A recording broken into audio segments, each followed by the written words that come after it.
ಪಾಠ ಮಾಡ್ಬೇಕಂತ ಹೇಳಿದೀವಿ. ಭೂಪಟಕ್ಕೆ ಎದುರಾಗಿ ನಿಂತಾಗ ಅಲ್ವಾ? ಈಗ ನಾನು ಭೂಪಟಕ್ಕೆ ಎದುರಾಗಿ ನಿಂತಿಲ್ಲ, ನಿಮ್ಗೆ ಎದುರಾಗಿ ನಿಂತಿದ್ದೀನಿ.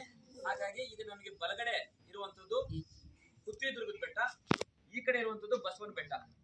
ಇವೆರಡೂ ಬೆಟ್ಟಗಳ ಮಧ್ಯೆ ಇರೋದು ಇದು ಹುತ್ರಿ ಎನ್ನುವಂತ ಊರು. ಹುತ್ತರಿ ಹುತ್ತರಿ ಹಬ್ಬಕ್ಕೂ ಈ ಹುತ್ತರಿ ಗ್ರಾಮಕ್ಕೂ ಯಾವುದೇ ಸಂಬಂಧ ಇಲ್ಲ. ಕನ್ಫ್ಯೂಷನ್ ಬೇಡ. ಕೊಡಗಿನಲ್ಲಿ ಹುತ್ತರಿ ಹಬ್ಬ ಮಾಡ್ತಾರಲ್ವಾ, ಆ ಹಬ್ಬಕ್ಕೂ ಇದಕ್ಕೂ ಯಾವುದೇ ಸಂಬಂಧ ಇಲ್ಲ. ಇದು ಹುತ್ರಿ ದುರ್ಗ ಅಂತ ಹೇಳಿ ಕರಿತೀವಿ. ಈ ಎರಡು ಬೆಟ್ಟಗಳ ಮಧ್ಯೆ ಇರುವಂತದ್ದೇ ಈ ಹುತ್ತರಿ ಗ್ರಾಮ. ನಿಮ್ಮಲ್ಲಿ ಯಾರಾದ್ರೂ ಹಳ್ಳಿಯಿಂದ ಬಂದಿರುವಂತ ಮಕ್ಕಳು ಅಥವಾ ಹಳ್ಳಿಯಲ್ಲಿ ಇರುವಂತ ಜನ ಆದ್ರೆ ಉತ್ರಾಣಿ ಗಿಡ ಅಂತ ಹೇಳಿ ಕರೀತಾರೆ. ಆ ಉತ್ರಾಣಿ ಗಿಡ ಇಲ್ಲಿ ತುಂಬಾ ಇದೆಯಂತೆ ಅಥವಾ ಇತ್ತಂತೆ. ಹಾಗಾಗಿ ಈ ಬೆಟ್ಟಕ್ಕೆ ಉತ್ತರಿ ಬೆಟ್ಟ ಅಂತ ಹೆಸರು ಬಂದಿರಬಹುದು ಅಂತ ನಂಬಿದ್ದಾರೆ. ಆದರೆ ಇದಕ್ಕೆ ಅಷ್ಟು ಖಚಿತವಾದಂತಹ ಆಧಾರ ಇಲ್ಲ.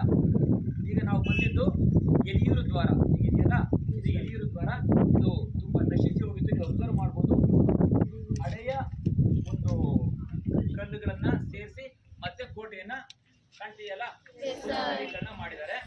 15ನೇ ಶತಮಾನ 1527ನೇ ಇಸ್ವಿನಲ್ಲೇ ಇದನ್ನು ನಿರ್ಮಾಣ ಮಾಡಿದ್ದಾರೆ ಅಂತ ಹೇಳ್ತಿದ್ದಾರೆ. ಇಲ್ಲಿ ಕೆಂಪೇಗೌಡರು ಅಂತ ಹೇಳಿದ್ರೆ ನಮ್ಮ ಎಲ್ಲರ ಮನಸ್ಸಲ್ಲಿರುವಂಥದ್ದು ಒಂದೇ ಕೆಂಪೇಗೌಡ ಅಂತ ತಿಳ್ಕೊಂಡಿದೆ. ಆದ್ರೆ ಯಲಹಂಕ ನಾಡಪ್ರಭುಗಳು ಅಥವಾ ಕೆಂಪೇಗೌಡರ ಮನೆ ತಂದವರು ಕೆಂಪೇಗೌಡ ಅಂತ ಹೇಳಿ ಹೆಸರಿಕೊಂಡಿರುವಂತಹ 5 ಪ್ರಮುಖ ರಾಜರುಗಳು ಆಳ್ವಿಕೆ ಮಾಡಿದ್ದಾರೆ. ಅದರಲ್ಲಿ ಯಾವ ಕೆಂಪೇಗೌಡ ಅಂತ ಗುರುತಿಸಬೇಕು ಅಂತ ಹೇಳಿದ್ರೆ ನಾವು ಸಂವತ್ಸರಗಳನ್ನು ಗುರುತಿಸ್ಕೊಳ್ತೀವಿ. ಈಗ ನೀವು ನಿಮ್ಮ ಮನೇಲಿ ಅಜ್ಜಿ ತಾತಕ್ಕೆ ಷಷ್ಠಿ ಪೂರ್ತಿ ಮಾಡ್ತೀರಿ ಅಲ್ವಾ? 60 ವರ್ಷ ಆದ್ಮೇಲೆ ನಾವು ಅವ್ರಿಗೆ ಒಂದು ಆಚರಣೆ ಮಾಡ್ತೀವಲ್ವಾ? ಸಂವತ್ಸರಗಳು 60 ಇರುತ್ತೆ. ಯಾವಾಗಲೂ ಅಷ್ಟೇ ಈಗಿನ ಕಾಲದಲ್ಲಿ ಯಾವುದಾದ್ರೂ ಒಂದು ಸ್ಥಾಪನೆ ಮಾಡಿದಾಗ ಅಥವಾ ಒಂದು ಡೇಟನ್ನು ಹಾಕಬೇಕು ಅಂತ ಹೇಳಿದ್ರೆ ಇವತ್ತಿನ ರೋಮನ್ ಕ್ಯಾಲೆಂಡರ್ನ ಬಳಸ್ತಿರ್ಲಿಲ್ಲ. ಅವರಾಗ ಬಳಸ್ತಿದ್ದು ನಮ್ಮ ಹಿಂದೂ ಪಂಚಾಂಗವನ್ನ.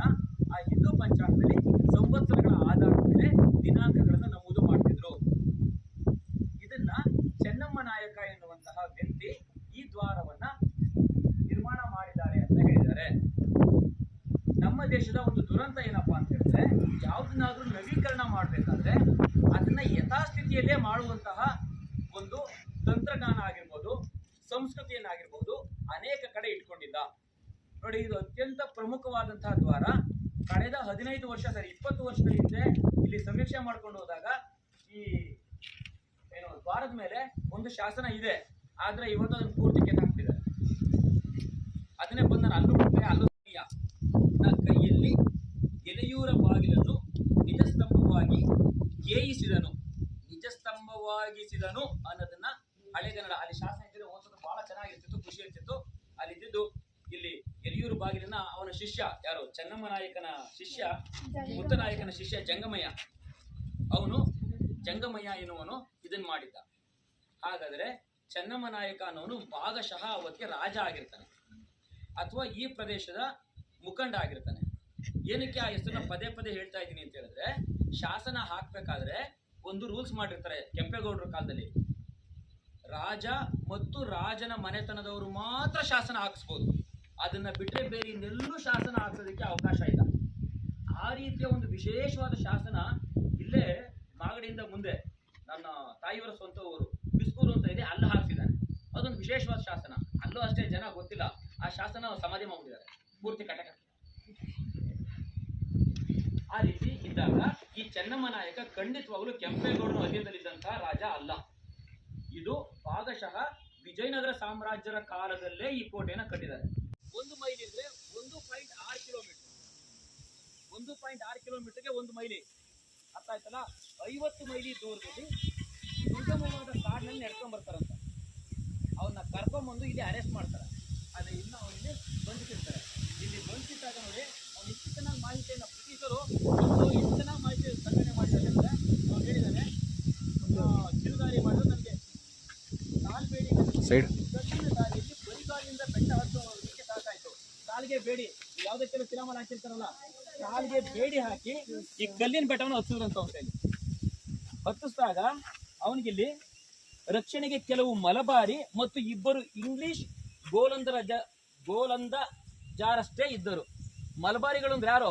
ನಿನ್ನೆ ಟೆಲಿಸ್ಟ್ಯಾಂಡ್ ಪಾಠ ಮಾಡಿದ್ದೀನಿ. ಮಲಬಾರ್ ಕೋಸ್ಟ್ ಯಾರು? ಕೇರಳದವರು. ಕೇರಳದಿಂದ ಒಂದಷ್ಟು ಇಟ್ಕೊಂಡ್ ಬಂದಿದ್ದ, ನಾಟ್ ದೀಪಾ ಮೇಡಮ್. ಕೇರಳದಿಂದ ಒಂದಷ್ಟು ಕರ್ಕೊಂಡ್ ಬಂದಿದ್ದ, ಅರ್ಥ ಆಯ್ತಲ್ಲ?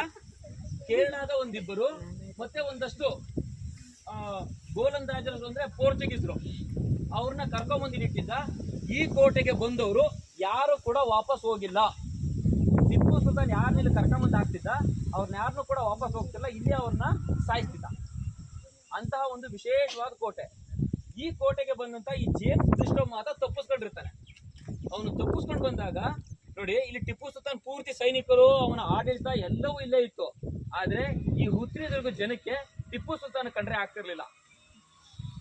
ಆ ಜೇಮ್ಸ್ ಬ್ರಿಸ್ಟೋ ಈ ಕೋಟೆಯಿಂದ ತಪ್ಪಿಸ್ಕೊಂಡು ಬಂದ ತಕ್ಷಣ ಒಂದು ಮುತ್ತಿ ಸಿಗುತ್ತಂತೆ. ಮುತ್ತಿ ಗೊತ್ತಾಯ್ತು, ಅವ್ನ ಬಣ್ಣ ನೋಡ್ರೆ ಗೊತ್ತಾಗಲ್ವಾ ಇವನು ಇಂಡಿಯಾದವನಲ್ಲ, ಇವನು ಪರಂಗಿನವನು ಅಂತ ಹೇಳಿ. ಪರಂಗಿಯರು ಅಂದ್ರೆ ಯಾರು? ಬ್ರಿಟಿಷರನ್ನೇ ನಾವು ಪರಂಗಿಯರು ಅಂತ ಕರೆಯೋದು. ಅವ್ರಿಗೆ ಗೊತ್ತಾಯ್ತು. ಅಷ್ಟೊತ್ತಾಗಲೇ ಅವನು ಬ್ರಿಟಿಷರು ಮಾಡಿದಂತ ಮೊದಲನೇ ಕೆಲಸ ಏನಪ್ಪಾ ಅಂದ್ರೆ, ಅವ್ರು ಎಲ್ಲೇ ಹೋಗ್ಲಿ ಲೋಕಲ್ ಲ್ಯಾಂಗ್ವೇಜ್ ನ ಕರೀತಾರೆ. ನಾನು ಇವತ್ತು ನಿಮ್ ಮುಂದೆ ಇಟ್ಕೊಂಡು ಓದ್ತಿರುವಂತದ್ದು ಕೂಡ BL ರೈಸ್ ಅವ್ರು ಕೊಟ್ಟಿರುವಂತಹ ಶಾಸನದ ಪಟ್ಟಿಯನ್ನೇ ನಿಮ್ ಮುಂದೆನೇ ಓದ್ತಿರೋದು. ನಮ್ಮಲ್ಲಿ ಎಷ್ಟೊಂದು ಜನ ಇದಾರಲ್ಲ, ಯಾರು ಕೂಡ ಶಾಸನಗಳನ್ನ ಹುಡುಕ್ಲಿಲ್ಲ, ಅದನ್ನ ನೋಂದಣಿ ಮಾಡುವಂತ ಕೆಲಸ ಮಾಡಲಿಲ್ಲ. ಇವತ್ತೇನಾದ್ರು ನಾವು ಹಿಸ್ಟ್ರಿ ಮಾಸ್ಟರ್ಸ್ ಎಲ್ಲ ಪಾಠ ಮಾಡ್ತಿದೀವಿ ಅಂದ್ರೆ ಅದಕ್ಕೆ ನಾವು BL ರೈಸ್ ಅವ್ರನ್ನೇ ನೆನಪಿಸ್ಕೊಬೇಕು. ಆ BL ರೈಸ್ ಅವರು ಆ ಶಾಸನಗಳೆಲ್ಲ ಬರೆದಿದ್ದಕ್ಕೆ ನಾವು ಅದನ್ನ ನೋಡಕ್ಕಾಗಿದೆ. ಈ ಜೇಮ್ಸ್ ಬ್ರಿಸ್ಟೋ ಅವ್ರಿಗೆ ಏನ್ ಮಾಡ್ದ, ಇಲ್ಲಿ ಹೊರಗಡೆ ಬಂದಾಗ ಅದು ಹಳ್ಳಿ, ಅವತ್ತು ಹುಟ್ಟಿದುರ್ಗ ಹಳ್ಳಿ ಇತ್ತಲ್ಲ, ಹಳ್ಳಿಯ ಒಂದು ಮುದುಕಿ ಅವನಿಗೆ ಊಟ ಹಾಕಿ, ನೀನು ಈ ದಾರಿನಲ್ಲಿ ಹೋಗ್ಬೇಡ ಅಂತ ಹೇಳಿ ದಾರಿಯನ್ನ, ಅಂದ್ರೆ ಇಲ್ಲಿ ಹುಲಿಯೂರು ದುರ್ಗ ದಾರಿ ಇದೆ, ಹುಲಿಯೂರು ದುರ್ಗ ದಾರಿನಲ್ಲಿ ಹೋಗ್ಬೇಡ, ಅಲ್ಲಿ ಒಬ್ಬ ದಂಡನಾಯಕ ಇದ್ದಾನೆ, ನೀನು ಅವನ ಕೈ ಸಿಕ್ಕಾಕಂತೀಯ ಅಂತ ಹೇಳಿ ದಾರಿಯನ್ನ ಬೇರೆ ದಾರಿನಲ್ಲಿ ಕಳಿಸಿ ಆ ದಾರಿ ಸವಿಯೋದಕ್ಕೆ ಅಂತ ಹೇಳಿ ರಾಗಿ ರೊಟ್ಟಿ ಮಾಡ್ಕೊಟ್ಟ. ನೋಡಿ, ನಾವು ಅದನ್ನ ಬಿಟ್ಕೊಟ್ಟ ಇಲ್ಲ, ಅದಕ್ಕೆ ನಾವು ಬ್ಯಾಂಕ್ನೇ ಮಾಡೋದು. ಅವ್ರಿಗೆ ಕನ್ನಡಿಗರು ಅಂತ ಹೇಳಕ್ ಬರ್ತಿರಲಿಲ್ಲ, ಕೆನರೀಸ್ ಅಂದ್ರು. CANARA, Canara bank. Canara bank ಬೇರೆ ಪದ ಅರ್ಥ ಇಲ್ಲ. ಕನ್ನಡ ಅನ್ನೋದನ್ನ ಅವ್ರು ಹೇಳಕ್ ಬರ್ದಲ್ಲ ಇದ್ದಾಗ ಅದನ್ನ ಕೆನರಾ ಅಂದ್ರು. ಆ ಕೆನರಾ ಎನ್ನುವಂತ ಪದವನ್ನೇ ಬಳಸಿ ನಾವು ಬ್ಯಾಂಕ್ ಅನ್ನ ಮಾಡ್ಕೊಂಡ್ವಿ. ಕೆನರೀಸ್ ಅಂತ ಹೇಳಿದ ಅವನು ಯಾರನ್ನ, ನಮ್ಮನ್ನ ಕನ್ನಡಿಗರನ್ನ ಕೆನರೀಸ್ ಅಂತ ಹೇಳಿದ. ತುಂಬಾ ಸಭ್ಯರು, ಶಾಂತಿ ಸಮಾಧಾನದಿಂದ ನಡೆದುಕೊಳ್ಳುತ್ತಾರೆ. ನಮ್ಮಲ್ಲಿ ಅದ್ಯಾವುದೋ ಕಾಣ್ತಿಲ್ಲಪ್ಪ. ಅನೇಕರಿಗೆ ತಾವು ಆಳುವ ರಾಜನ ಹೆಸರೇ ಗೊತ್ತಿರಲಿಲ್ಲ. ನೋಡಿ, ಈ ಪಾಯಿಂಟ್ ಅನ್ನ ಬಹಳ ಚೆನ್ನಾಗಿ ಅರ್ಥ ಮಾಡ್ಕೊಳ್ಳಿ. ಇಲ್ಲಿದ್ದಂತ ಜನಕ್ಕೆ ನಮ್ಮ ರಾಜ ಯಾರು ಅಂತಾನೆ ಗೊತ್ತಿರಲಿಲ್ಲ. ಯಾಕಪ್ಪ ಅಂತ ಹೇಳಿದ್ರೆ, ಮೈಸೂರು ಮಹಾರಾಜರ ಹತ್ರ ಕೇವಲ ಸೇನಾ ದಂಡನಾಯಕನಾಗಿ ಬಂದವನು ಹೈದರಾಲಿ, ಅವನು ರಾಜ ಅಲ್ಲ. ಬಹಳ ಚೆನ್ನಾಗಿ ತಿಳ್ಕೊಳ್ಳಿ. ಟಿಪ್ಪು ಸುಲ್ತಾನ್ ಆಗಿರ್ಬೋದು, ಹೈದರಾಲಿ ಆಗಿರ್ಬೋದು, ಅವ್ರು ರಾಜರೇ ಅಲ್ಲ. ಅವರು ಕೇವಲ ಏನು ದಂಡನಾಯಕರಾಗಿ ಬಂದು ಸೇರ್ಕೊಂಡ್ರು. ಅದಾದ್ಮೇಲೆ ದುರ್ಬಲ ರಾಜನ ದೌರ್ಬಲ್ಯವನ್ನ ಅರ್ಥ ಮಾಡ್ಕೊಂಡು ಅವ್ರು ರಾಜರಾದ್ರು. ಅದಕ್ಕೆ ಅವ್ರ ಕ್ಯಾಪಿಟಲ್ ಸಿಟಿನ ಮೈಸೂರು ಮಾಡ್ಕೊಂಡಿಲ್ಲ, ಶ್ರೀರಂಗಪಟ್ಟಣ ಮಾಡ್ಕೊಂಡಿದ್ದು. ಹಾಗಾಗಿ ಈ ಜನಕ್ಕೆ ಕನ್ಫ್ಯೂಷನ್, ನಮ್ಮ ರಾಜ ಮೈಸೂರು ಒಡೆಯರ ಟಿಪ್ಪು ಸುಲ್ತಾನ ಅಂತ ಹೇಳಿ. ಹಂಗಾಗಿ ಅವ್ರಿಗೆ ಬದ್ಧತೆ ತೋರಿಸ್ತಿರ್ಲಿಲ್ಲ. ಎಷ್ಟೊಂದು ಸರಿ ಪಾಠ ಮಾಡ್ಬೇಕಾದ್ರೆ ಹೇಳಿದೀನಿ, ಹೈದರಾಲಿ ಮತ್ತು ಟಿಪ್ಪು ಸುಲ್ತಾನ್ಗೆ ಬಹಳ ವ್ಯತ್ಯಾಸ ಇದೆ. ಹೈದರಾಲಿ ಕೋಮು ಸಾಮರಸ್ಯವನ್ನು ಹೊಂದಿದ್ದ, ಅಥವಾ ಅವನಿಗೆ ಅಂದ್ರೆ ನನ್ನ ಹಣೆ ಬರ ಇಲ್ಲಿಲ್ಲ ಇಲ್ಲಿದೆ ಅಂತ ಅಷ್ಟು ಆತ್ಮವಿಶ್ವಾಸ ಇದ್ದಂತಹ ವ್ಯಕ್ತಿ ಹೈದರಾಲಿ. ಟಿಪ್ಪು ಸುಲ್ತಾನ್ ಅವನಿಗಿಂತಲೂ ಅತ್ಯಂತ ಅದ್ಭುತವಾದ ರಾಜ. ಇದಿಷ್ಟನ್ನ ಬಹಳ ಚೆನ್ನಾಗಿ ಅರ್ಥ ಮಾಡ್ಕೊಂಡು, ಟಿಪ್ಪು ಸುಲ್ತಾನ್ ಎಷ್ಟು ಬುದ್ಧಿವಂತ ಅಂತ ಹೇಳಿದ್ರೆ ಅದನ್ನ ಹೇಳಕ್ಕೆ ಸಾಧ್ಯ ಇಲ್ಲ. ಆದ್ರೆ ಅವ್ನಿಗೆ ಇದ್ದಿದ್ದು ಒಂದೇ ಒಂದು ಡಿಮೆರಿಟ್ಸ್ ಅಂತ ಹೇಳಿದ್ರೆ, ನರೇಂದ್ರನೇ ಆಗ್ಲಿ ಟಿಪ್ಪು ಸುಲ್ತಾನೇ ಆಗಿರ್ಲಿ, ತಲೆಯಲ್ಲಿ ಅಧಿಕಾರ ತುಂಬ್ಕೊಬೇಕು, ಧರ್ಮ ತುಂಬ್ಕೊಂಬಾರ್ದು. ಅವನ ತಲೆಗೆ ವಿಪರೀತ ಧರ್ಮ ತುಂಬ್ಕೊಂಡಿದ್ದ.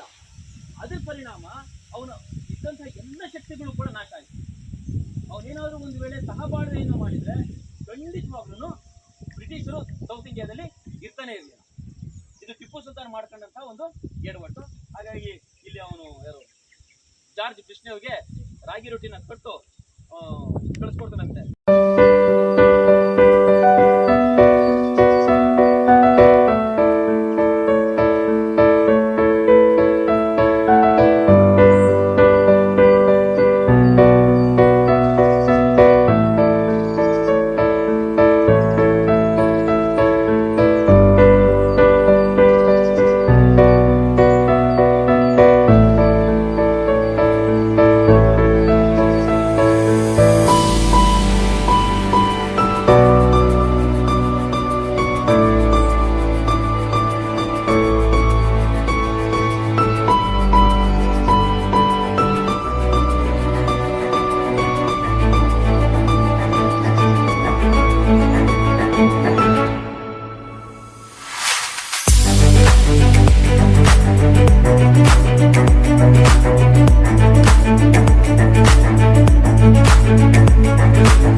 ಪೇಟೆ ಅಂತ ಕರಿತೀವಿ.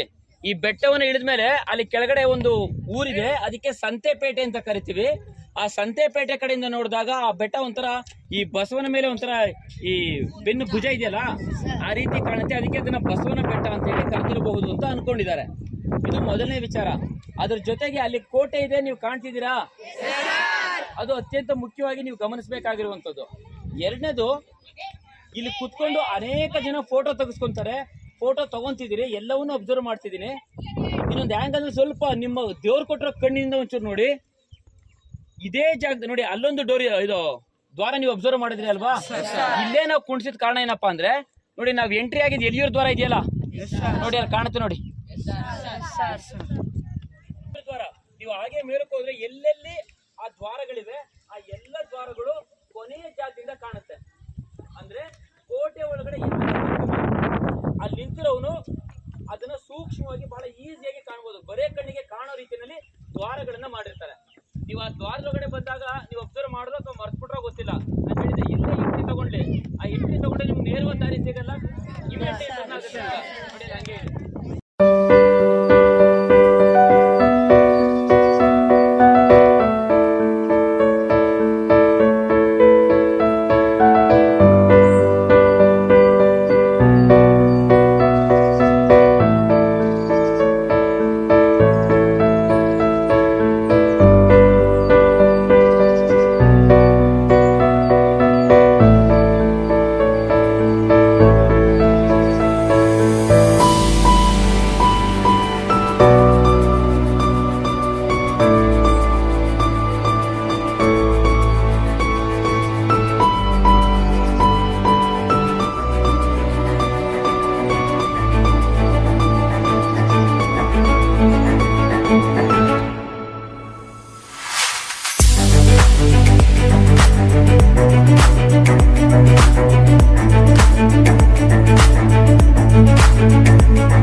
ಮರಗಾಸ ಮರಗಾಸ ಮರಗಾಸ ಕನಸಿನ ಸೇರು ಮನಕ್ಕೆ ಗಡಿ ರೇಖೆ ಇನ್ನೇಕೆ ಮರಗಾಸ ಮರಗಾಸ ಮರಗಾಸ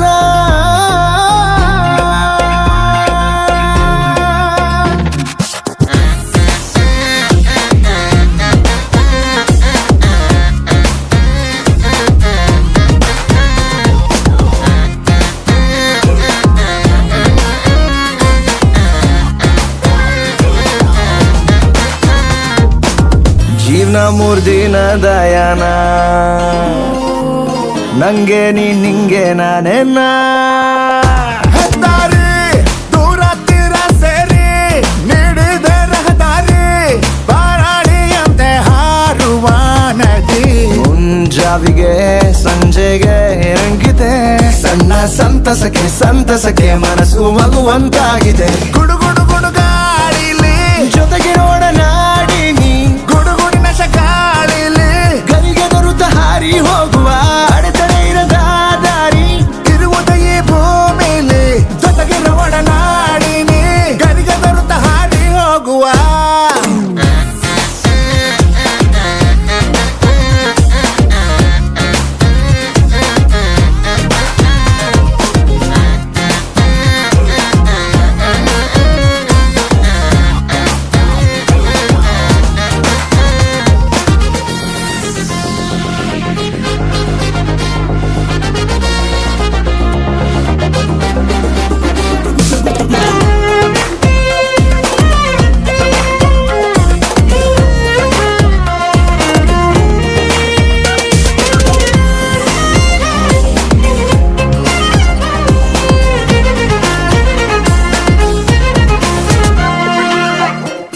ನನ್ನನ್ನ ಹುಡುಕುವಾಗ ಬಂದಂತ ದಾರಿಲೀಗ ತೆಂದು ತೇಗಿ ಸಾಗಿದ ಏಕಾಂತ ಮೌನ ಪಂಚರ ಬರಿಸಾಕಾಗೆ ಬಿಡುಗಡೆ ಬಯಸಿ ಜೀವ ಹರಿಯಲಿ ನದಿ ಹಾಗೆ ಎಲ್ಲೆಡೆ ಪರಿಚಿತರು ಯಾರಲ್ಲಿ ಅಪರಿಚಿತ ನಾವೆಲ್ಲಿ ನಾಳೆ ನಿರೀಕ್ಷೆಯಲ್ಲಿ ನಡೆ ಮುಂದೆ ಮುಂದಿದೆ 300 ದಾರಿ ಮಾತುಕತೆ ಮೌನದಿ ಸಾಗಿದೆ ಸಣ್ಣ ಸಂತಸಕ್ಕೆ ಮನಸ್ಸು ಮಗುವಂತಾಗಿದೆ ಗುಡುಗುಡು ಗುಡುಗಾಡಿಲಿ ಜೊತೆಗಿರುವಳ ನಾಡಿನಿ ಗುಡುಗುಡಿನ ಶಿಗಾಳಿಲಿ ಗರಿಗೆ ತರುತ್ತ ಹಾರಿ ಅಷ್ಟೇ.